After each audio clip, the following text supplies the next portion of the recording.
いらんからくて。今回は全く北海道とか関係ない日本の大事な話、お金の話だね。新しく生まれ変わる新紙幣を語る。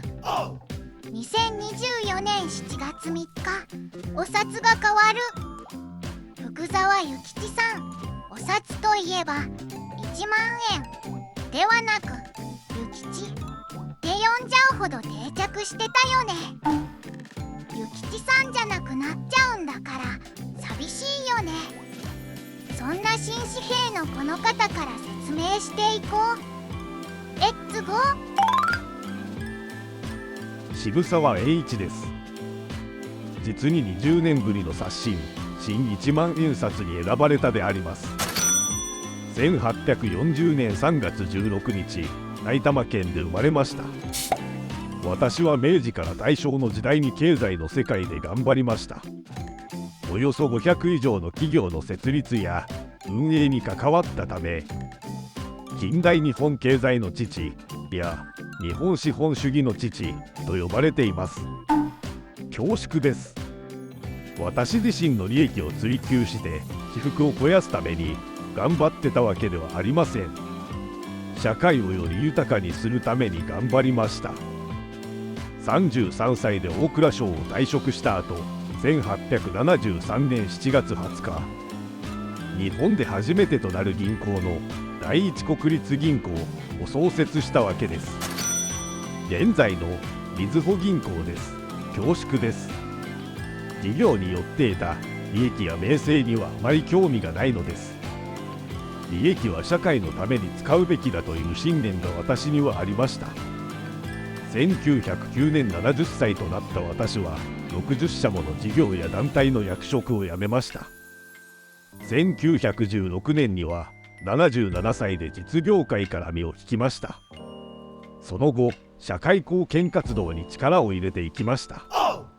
社会貢献活動の一つが、現在は東京都健康長寿医療センターとなっている養育院の運営、1872年生活困窮者などのサポートを目的に作られた施設。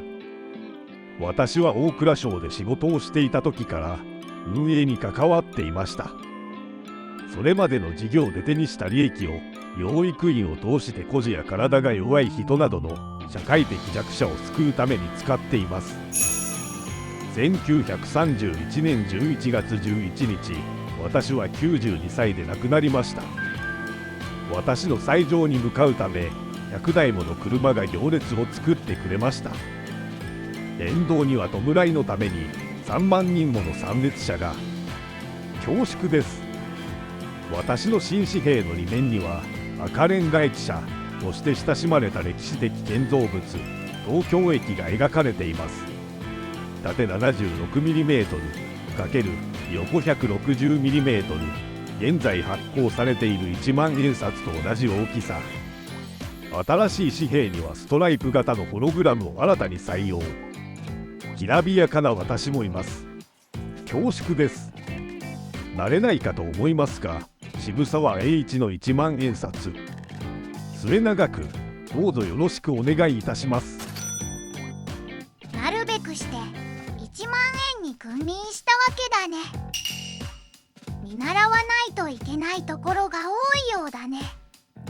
納得の1万円札さんでした。津田梅子です。新5000円札に選ばれました。1864年12月31日、現在の東京都新宿区南町にて誕生したの。私は最年少の6歳で岩倉具視を全権大使とする岩倉使節団の一員となり、アメリカに留学したわ。サンキュー。この時、渡米した女子留学生はわずか5名。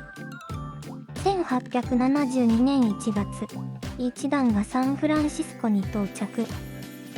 ワシントン近郊にあるジョージタウンに暮らす夫婦の下でホームステイをしながら高度な教育を受けたの。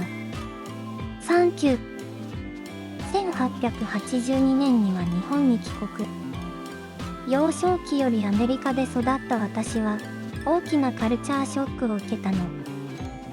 帰国後はアメリカで得た知識をもとに家族女学校で英語を教えたの。私が設立した女子英学塾は私の志に賛同したアメリカの仲間たちからの寄付や協力を得て実現。1900年の開校当初は10名ほどの小さな学校だったわ。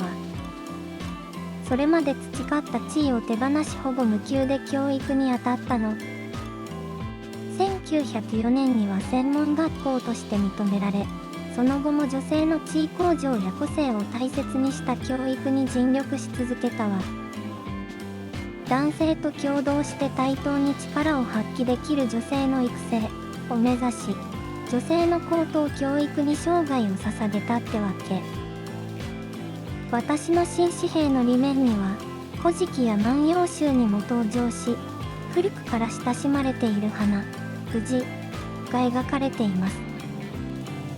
縦 76mm ×横 156mm、現在発行されている5000円札と同じ大きさ。一番愛されるお札を目指すわ。よろしくね。女だってやれるんだい。お体現してくれた人なんだね。